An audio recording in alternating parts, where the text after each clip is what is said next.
Let's also check in with reporter Lindsay Denlinger, who's at the NUM March that's also taking place in Cape Town. Lindsay, speak to us about what the Employment and Labour Minister, Thulasing Nxesi, had to say. We do understand that he was there to receive the memorandum.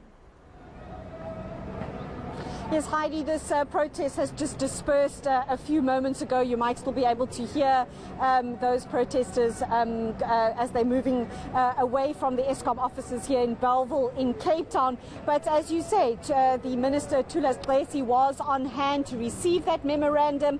He spoke to us on the sidelines once he had told workers that he was doing everything in his power to close loopholes in the law that impact the conditions and the safety under which workers do their daily work, not just at Eskom, Heidi. The unions also pointing out that people in the construction industry do not always work under the safest of conditions. But what the minister really wanted to impress on workers here today was the importance of being vaccinated.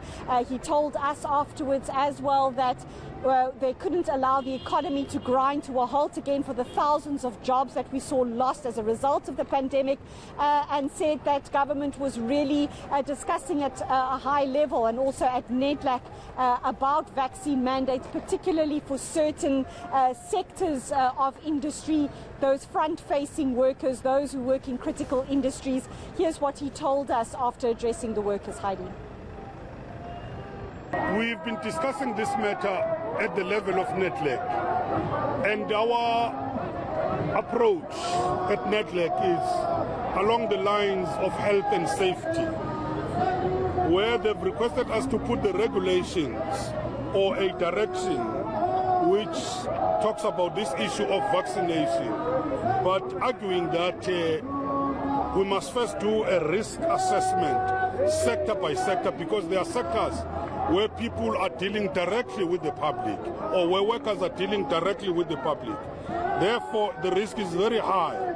You might find that in the supermarkets, as an example, or in the hospitals, people are dealing directly with the people.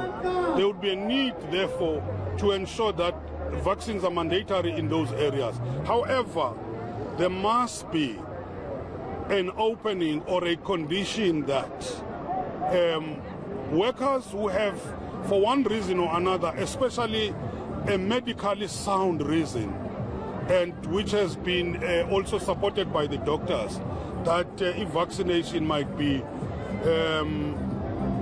dangerous to them, we will have to listen to those.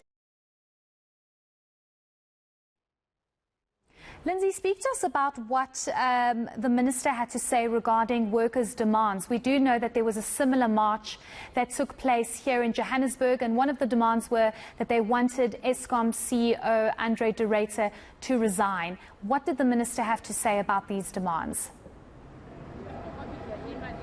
Yes, Heidi, the demands here don't differ from those that have been handed over at the head office in Johannesburg.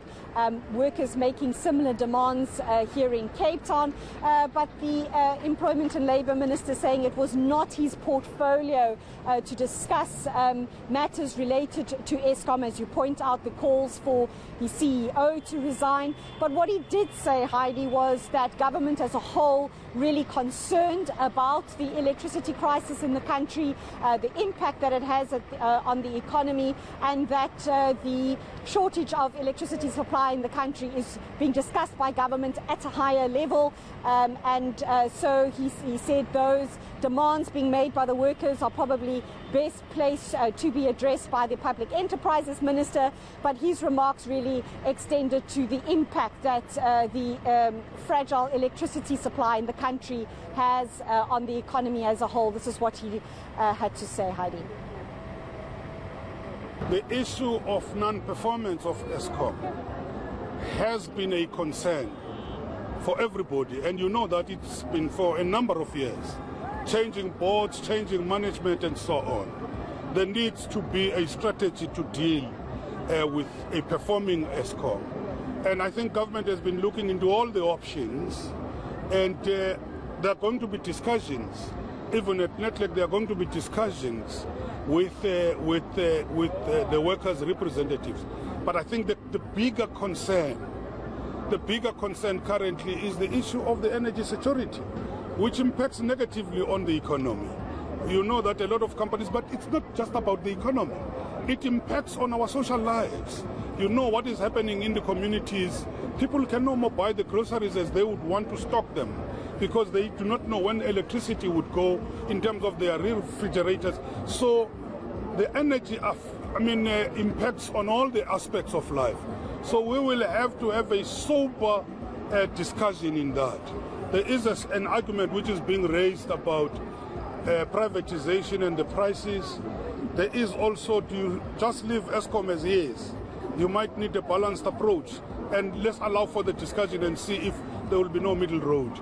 I think that is the debate, but there's